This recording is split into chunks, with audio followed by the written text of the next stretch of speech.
Hey guys, it's Wednesday, middle of the week, December 13th, 2023. And today's going to be 11 minutes on the clock. I got a supercharge session ahead of me. I've been doing about 23 reps in the 11 minutes, which is my best actually, but I've been able to get it time after time. Today I'm not going to shoot for it so much as I need a reset. I need a reset with a bunch of stuff right now. My back has been constant trouble for over a month, which is about the longest that it's been troubling me for a really long time. It feels better after burpees. That's why I do burpees. It feels better after yoga. However, it was yoga and intensifying my practice quite a bit for various reasons that had brought me to this point. So I'm stripping things down in my yoga. Bare basics, reset my body, reset my spinal structure. As well, I believe there's an imbalance that's been going on for a long time. And I'm talking well over 30 years. Since I originally hurt my back, there's a pelvic tilt, and that causes some pressure on the spine. It would be helpful to see a chiropractor, however my insurance doesn't cover a chiropractor and I can't afford it out of pocket right now. So I fix it on my own, the best that I'm able. And to do that, I need to reset some stuff. I noticed in my Navy SEAL video yesterday, although it was a good effort, 111 reps, my form was really off. Not that the form was bad, I still, technically, I was doing things the way you're supposed to do to get a burpee. However, my body wasn't responding the way I wanted to. Normally, there's the issue with the shoulder, which again is an old injury, and it partially could be related to the pelvic tilt itself, putting a little more pressure on the left side. However, what I want to do is just slow things down a bit. I always say that my form is as impeccable as my body allows it to be, and I stand by that. I try to do everything by the books, but sometimes your body has its limitations, and you perform within those limitations. So having said that, I'm going to work with and hopefully through those limitations. So 11 minutes on the clock, not a sip of water.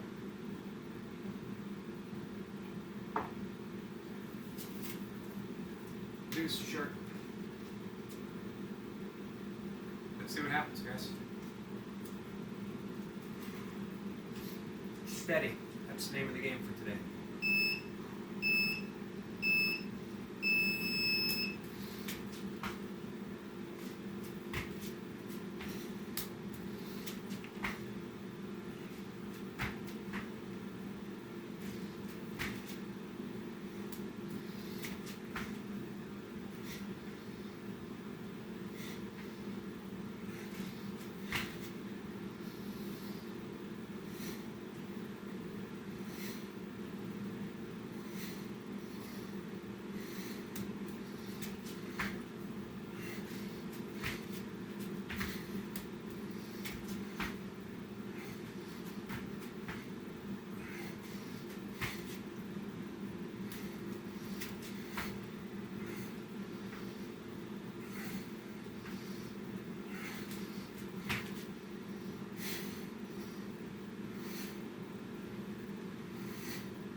Alright, 22.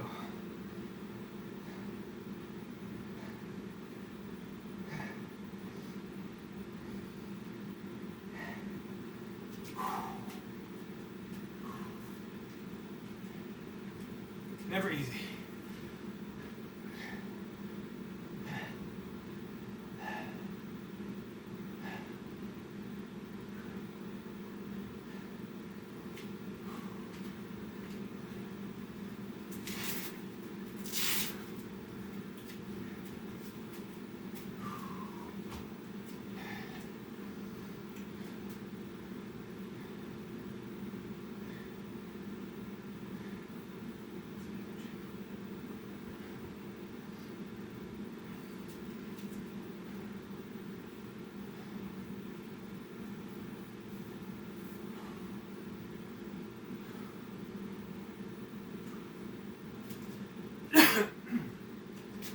Alright.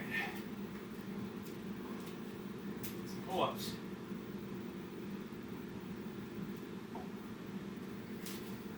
Finish things off.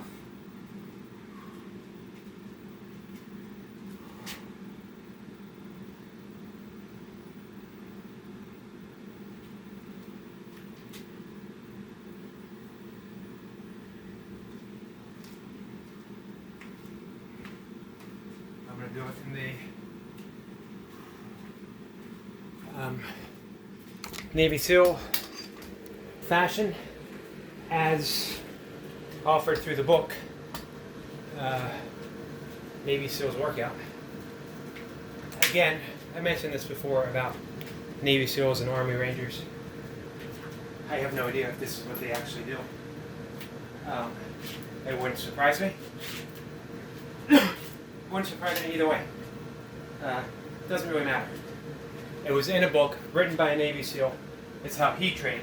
So he calls it, by his right, everything that he's been through to get where he is. It's his right to call it whatever workout he wants. And as a Navy SEAL, hey, if he wants to call it a Navy SEAL workout, I'm not going to argue.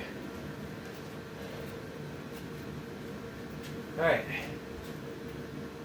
I'm going to take about 20 seconds. He takes 15. I'm going to take 20 seconds between the rungs of the ladder. I'm going to go from 1 to 4, and then back down, 3, 2, 1, maybe double up on the ones.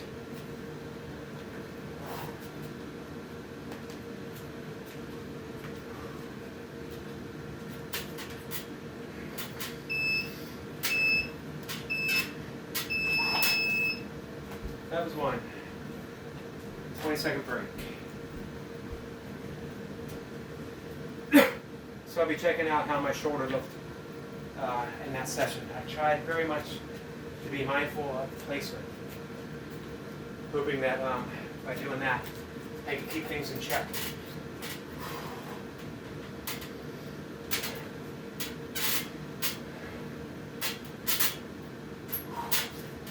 Two.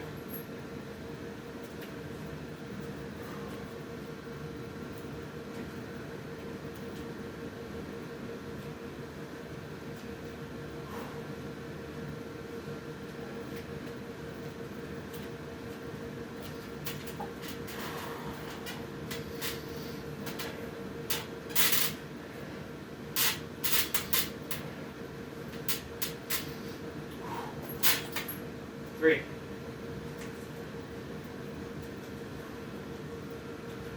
Four's next.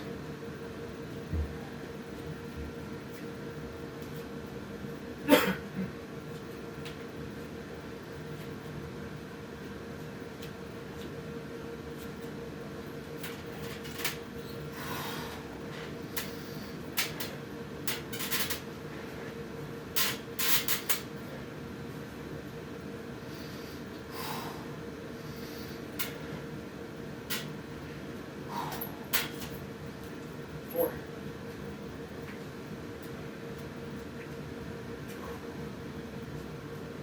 Going down to three.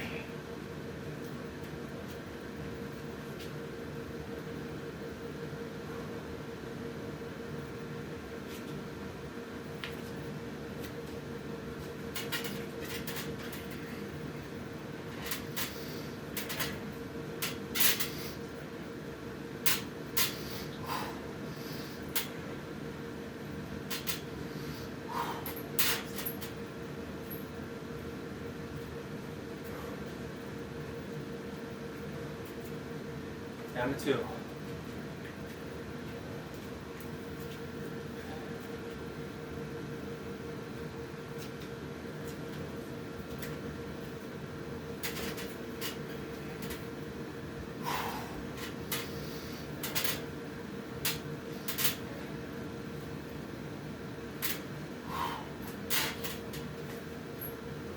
One.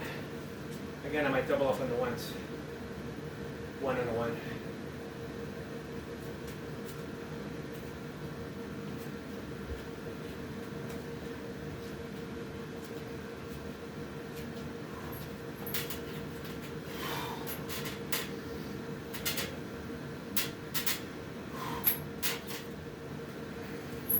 What I ought to do is do a weighted.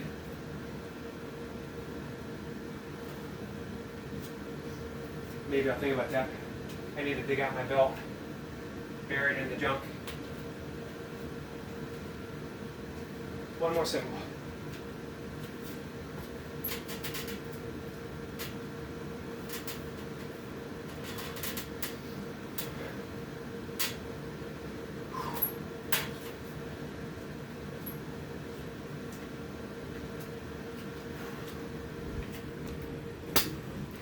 All right, set this up here for a second.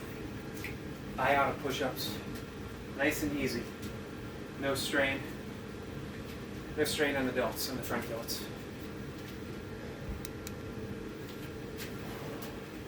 Hold the plank position for a second. Help put my spine in alignment. I doubt you guys can see this.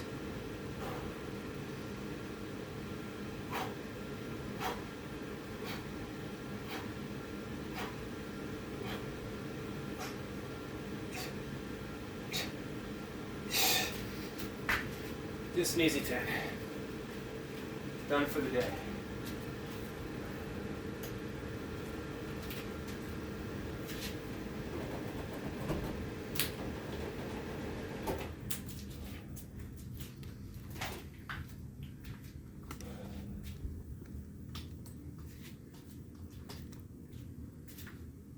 Alright guys, done.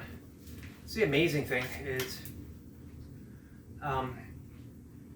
I woke up today not feeling too bad, and just standing for a little bit, my back shifted and there was some pain. Through the morning, it loosened up during meditation when I'm in my easy posture, legs folded. and then loosen up some more. My first easy yoga session, which is basically just warm-up postures followed by sun salutation, and then I sit and I write, I drink coffee, then I do some joint mobility work, really easy flow, and I go out for my first walk for the day. I get out there while it's still dark. I've mentioned this before in some of my talks. Just exploring that talk, exploring the walk, exploring the darkness. Brisk pace, but not super fast. This would be my ultra walking pace, especially at night. Just a little under 15-minute mile per hour pace, a little over 4 miles an hour. I'm out for usually half an hour. I get sometimes 2.5 miles. And I want to get that earliest light. It's not true sunlight yet, but I'm still getting the light showing up on the horizon. Just a hint, really. And then I have some breakfast, and I'll do some more mobility work, some band work, some foam rolling, and I get ready for my workout. By the time I'm done my workout, my back is feeling awesome. By the time I'll do a run walk after this. It might tighten up a little bit from the running. Yoga will help with that, my afternoon yoga session, which from this point on is going to be stripped down to the bare necessities for a while. I'll slowly work back up to some of the other postures. My back feels good for usually the duration of the day into the evening. It's that early morning that seems to affect it the most. I don't think it helps that it's been really cold out. And I have a spine that's been through some punishment. I hurt it deadlifting in 1990. It would hurt again or get re-hurt through some heavy squats through the years. Always able to come back. It never bothered me much during ultra running. It never bothered me much during heavy kettlebell lifting. And that's working with the 28 and 32 kilograms at one point. It didn't start out that way. But I guess the mileage, the age, all that stuff combined, taking a bit of a toll. Burpees don't bother it. As a matter of fact, the movement itself seems to stretch out the spine, and I feel better. Still a little concerned about the jump. I make a point of landing on the balls of my feet, absorbing the shock, and not jumping really high. Just enough to qualify for the Burpees Bandit jump status. As long as I meet that qualification, I'm doing fine. I'm a quarter of an inch under. So, having said all that, that's the status. That's where I am. What I wanted to talk about, and I guess I'm not going to have time now. I try to keep these talks shorter.